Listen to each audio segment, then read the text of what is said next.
The problem started in summer 2022. The season's finished. I'm living my best life in summer, sitting back watching TV. The Golden State Warriors, we just won the NBA Finals, yeah. So I'm watching them celebrating. I see underneath the tab say breaking news: Bayern Munich have agreed terms with Mane. I knew it straight away. Like, you know what? Liverpool, remember the one that's been doing all that madness this past few seasons? It's never gonna be the same. Because when it comes to Liverpool, with Mane and Salah, is what you had what you call a two-punch. Yeah? If you're a manager and you're thinking, okay, who's my best defender in the team? Okay, listen, you're gonna have Mane. Who's my second best player? You're gonna have Salah. But when it was Mane and Salah, you didn't know what to do. So that was really a head-scratching movement. When the game started, Mane can go on the left, can go on the right. They were all over the place. So you could not stop them. There was a two-punch. Okay, I know he's going to be right-handed, so let me stay on his left. I know this time he's stay on his right. With Mane and Salah, you couldn't do nothing. So when Mane left, I knew it. When you just feel like lay back and you think, you know what? These men they're even going to struggle qualifying for Europe. I said that before even pre-season even started, because I knew there's something. Every team you need that guy to just bring the extra fear, because all of a sudden all you had was just Salah by himself. Firmino was no longer the same, right? So now you come into the game, we're going up against Liverpool. Okay, Varane get Salah at the game. If Varane gets Salah at the game, nobody else is gonna eat. Yeah, other players might try eat. The Andy Robertson, everybody else, but it was never gonna be the same. So on top of that, people might say maybe Klopp might have been there for a long time. When you've been with the managers kind of trying to overstay now. Yeah. Same more message. People feel like you kind of overheard the message now. So it could be up to two things, but one thing for sure, I know for a fact, Mane leaving Liverpool, it made them lose that invincibility thing that the fear factor they had. Because I'm telling you that, brother, every team needs a guy like that. Remember when Samuel Eto'o was at his peak? Oh. That was Mane for Liverpool. Yeah. You don't let a weapon like that go. You keep it and you drain that talent as much as you can. I'm telling you, if Mane was there this season, Liverpool would have been what Newcastle was doing. Or even Arsenal never would have had it easy this year. That's what I think anyway. That's what I think went wrong for Liverpool this season. Yeah. Manager's been there too long and they let one of the main threats go. You don't let a guy like that go in the prime, fam. You keep him. What do you think of us, man? Like the theatre of dreams. What do you think about the whole vibe with Eric Ten Hag in general? Yeah, I think there's some kind of like when we come to United, I feel like it's almost you're on track to go back exactly where you were. You're not there yet because it's that giant. Yeah.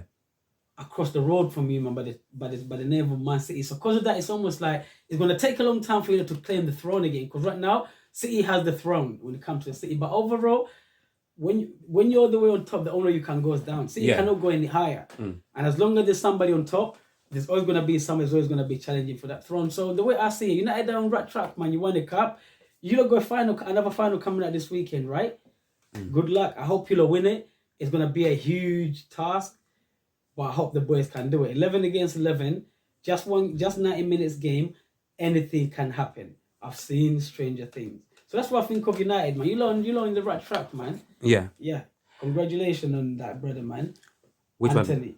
Oh, Anthony. Good signing, man. So you think even next season is gonna play? Definitely, you're gonna probably definitely. Hopefully, man. Because sometimes people get frustrated with him because a lot of the times they say he's too predictable and all of these things. But sometimes you need to just stick to your game until it will eventually work off. Look at we got one of our best players, that that guy Bruno Fernandes. Yeah. The brother just always gets creative. Sometimes he loses the ball a lot, but he's our creative player, and it's for me as well. Like I agree, like it's always good to just let a lot of the brothers to play until the brother find their feet. Yeah. Do you get what I'm trying to say? Yeah. So some other guys, very experienced, obviously English football manager, and he, for the first time, he has been relegated. What are your thoughts on that? My thought on that, basically, if you stay around in the sun too long, you will get burnt. So ultimately, he ran his race. Plus, the league has changed.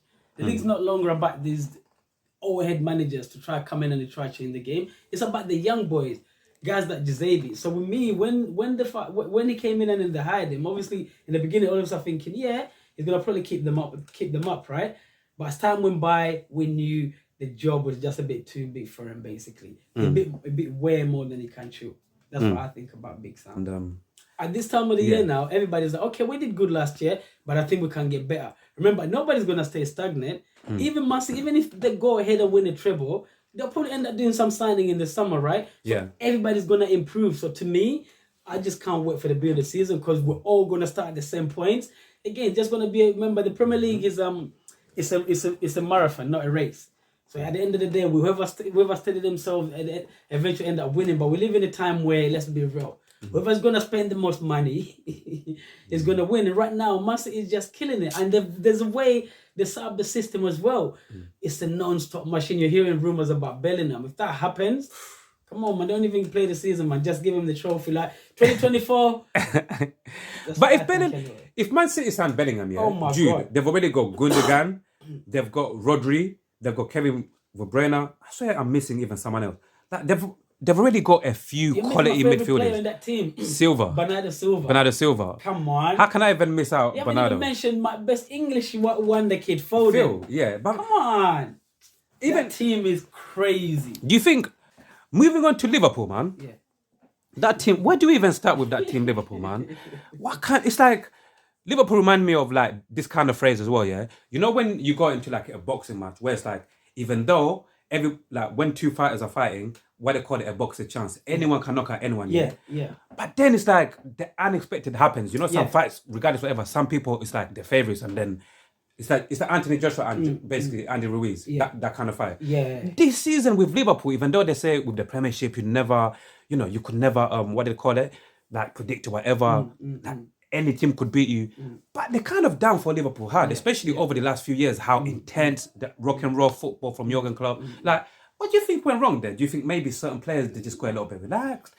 Mane left, obviously. Do you think maybe because they needed to make certain signings last season and maybe they didn't make those signings? What do you think happened to Liverpool?